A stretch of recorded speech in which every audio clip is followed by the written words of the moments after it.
चिपकली जैसे चिपक दीवार से वही चिपक जा तू अपन भतार से। ढेर दिन पनहर से अइलू हकार से रात भर मजा आ जलेबे दो तू प्यार से। आज भर ढेउ दा ढोढ़ी जाने छिउ दा थकल बा मिजाज जानी हो वाला फेउ दा। घर में चिपकली जैसे चिपक दीवार से वही चिपक जा तू अपन भतार से।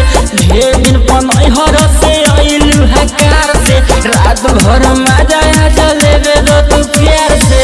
आज भर ढेउ दा ढोढ़ी जाने छिउ दा थकल बा मिजाज जानी हो वाला फेउ दा।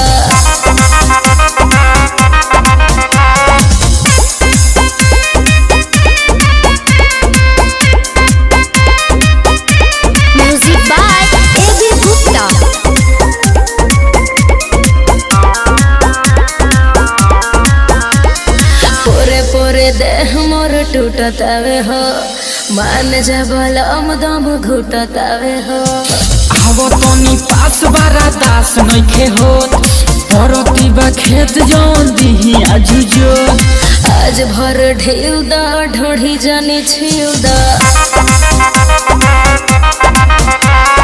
थकल बा मिजाज जानी हो वाला फेउ दा। घर में चिपकली जैसे चिपक दीवार से वही चिपक जा तू अपन भतार से। ढेर दिन पनहर से अइलू हकार से रात भर मजा आ जलेबे दो तू प्यार से। आज भर ढेउ दा ढोढ़ी जाने छिउ दा थकल बा मिजाज जानी हो वाला फेउ दा।